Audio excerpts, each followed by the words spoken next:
CSA a constaté depuis environ 1990-91 que les acteurs de l'économie informelle ne sont pas structurés. Donc, l'objectif de la CSA, c'était de regrouper ces gens en corporation pour qu'ils puissent mieux se défendre. C'est ainsi qu'ils ont commencé par les conducteurs de taxi-moto en 1993, où les associations qui étaient plus facilement dissoutes par l'État ont commencé par être transformées en syndicats. L'État n'avait plus la même mise sur les syndicats pour les dissoudre comme il voulait.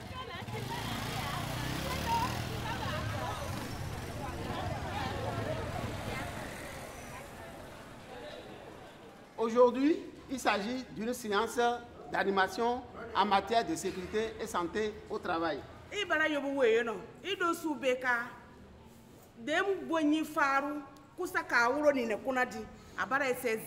Formation kari kako tene odi annam zangai tu tuma kai don cin duwa boyinero du kuna zangai di akai mansa sai ni tu tuma na ci be ai chene se hankan duwa chene di ngai agbete ina boro fo isi na hankai bakin sai.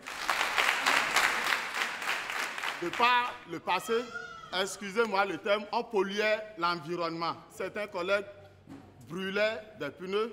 Et depuis ce jour-là, nous nous sommes entendus au niveau de notre association.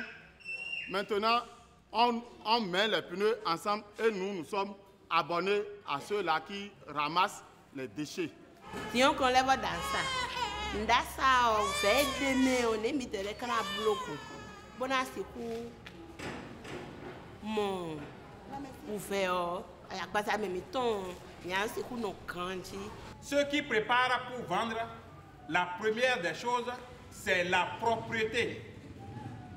La propriété de ce que vous vendez. Parce que ce que vous vendez, on mange ça. Et l'hygiène doit être la première notion.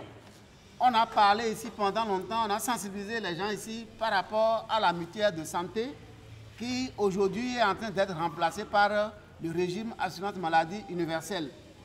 Il aurait été intéressant que vous me parliez également de comment est-ce que ça marche, cette mutuelle de santé qui a pris corps à Natitingou ici grâce au projet. Si je donne 600 francs par mois et que je suis à jour, mon nom est à Bakita, mon nom est à l'hôpital de zone, mon nom est au CHD.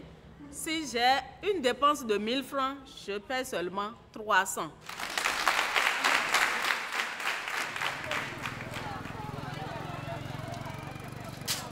Les formations qu'on donnait étaient très intéressantes. Ça nous a aidés pour vraiment travailler et être en bonne santé. Parce que quand la présidente m'en a parlé, j'ai dit il faut nous inscrire. Et à chaque fois qu'il y a une séance, tenez-nous informés. Et à chaque séance, on est présent.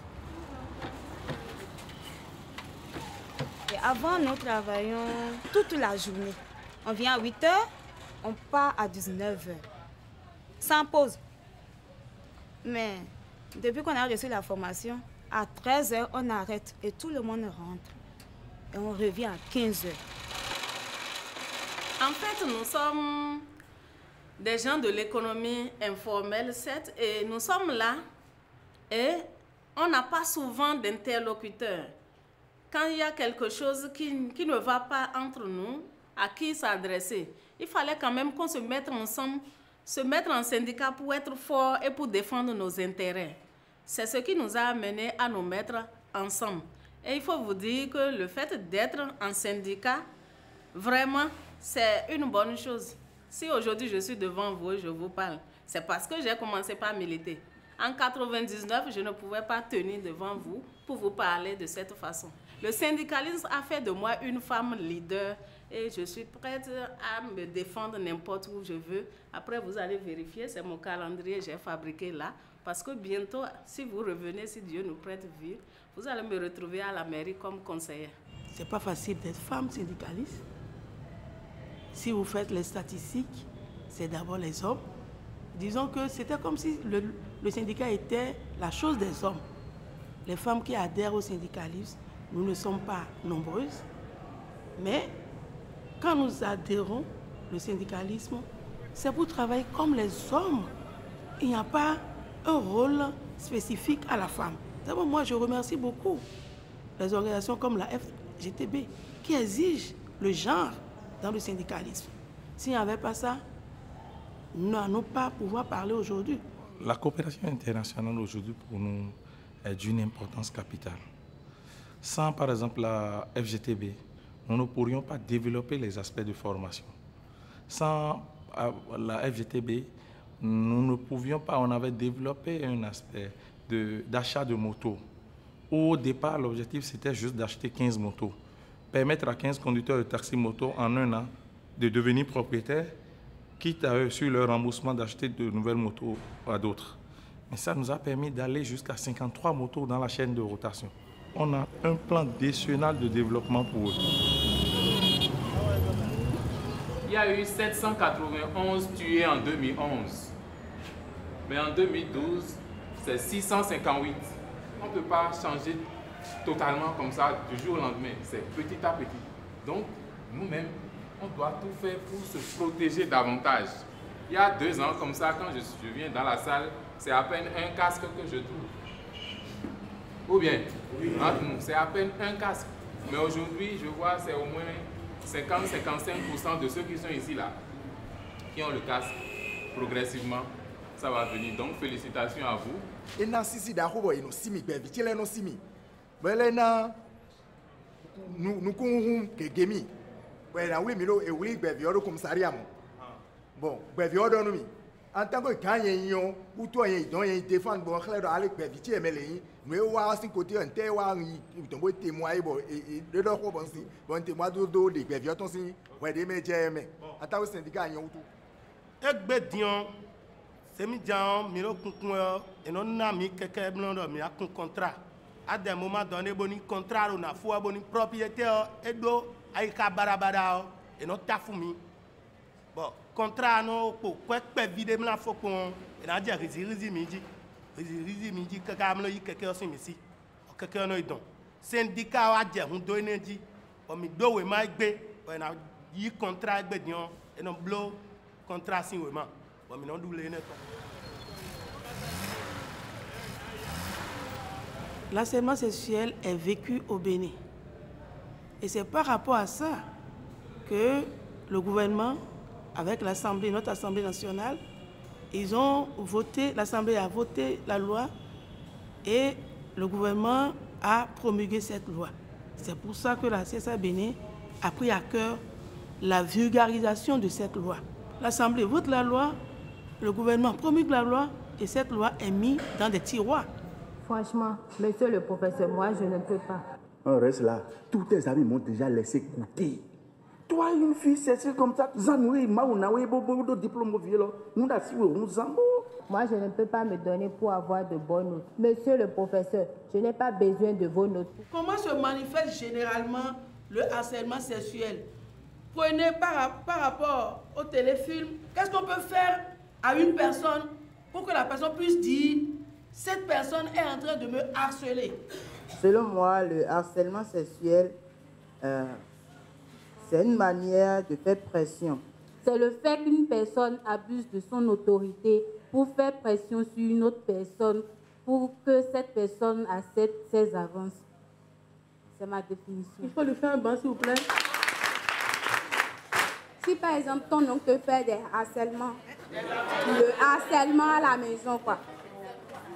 Te faire des avances à la maison lorsque tes parents ne sont pas à la maison. C'est le harcèlement. Tout est puni, quelle que soit la qualité de l'auteur et la qualité de la victime. Et même si la qualité de la victime, si c'est un enfant mineur, c'est encore grave, je vous le dirai. L'objectif final, c'est de pouvoir mettre en place un centre d'écoute. Cela ne veut pas dire qu'au niveau du lycée, il y a un problème d'harcèlement.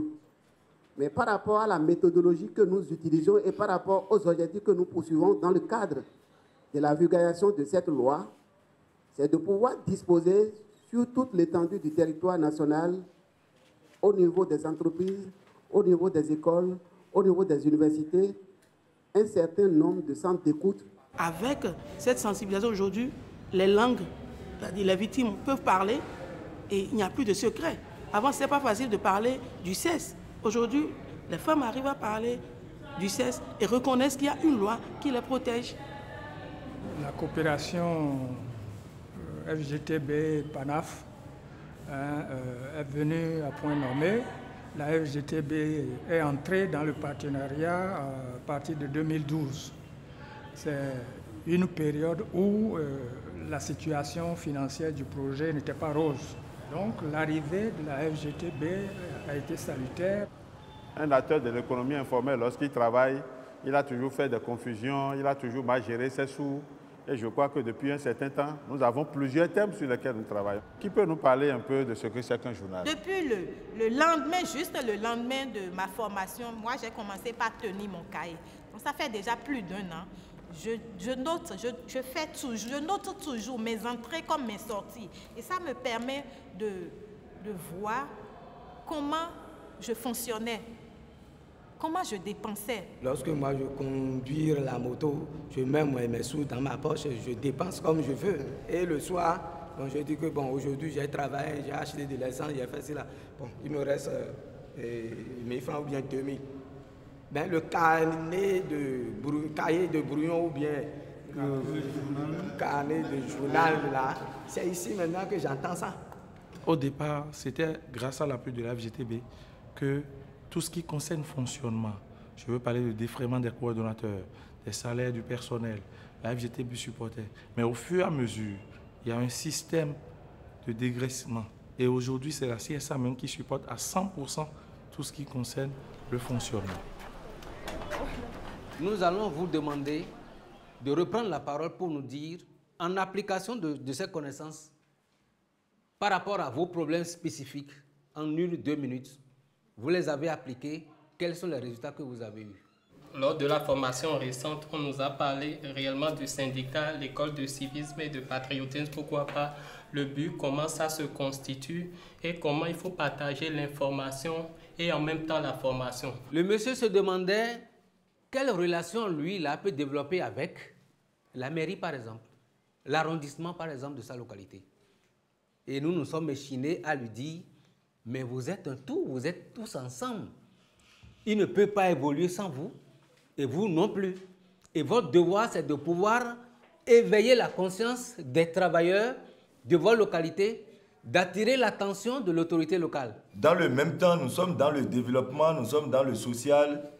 Voilà que l'agrobusiness ne protège pas l'environnement, ni la santé, ni la faune, ni la flore. Donc, nous, c'est ça qui nous amène maintenant à donner un bon exemple de rentrer dans l'agroécologie.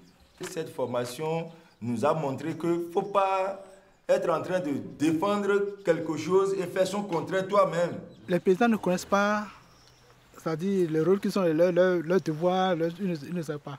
Mais avec la synergie paysanne, on les sensibilise. Nous les sensibilisons, nous les mettons, nous leur donnons les notions sur leurs devoirs. Alors, avec synergie et avec le dessin et la sensibilisation, les paysans comprennent que, en réalité, le syndicalisme, c'est un acteur de développement. Le mouvement syndical, c'est pour développer la nation. La CSA est présente dans beaucoup d'institutions de par le travail qu'on fait. Ça nous a permis d'avoir une renommée sur le plan national. Et quand il y a négociation, on ne peut pas mettre de côté la CSA Bénin.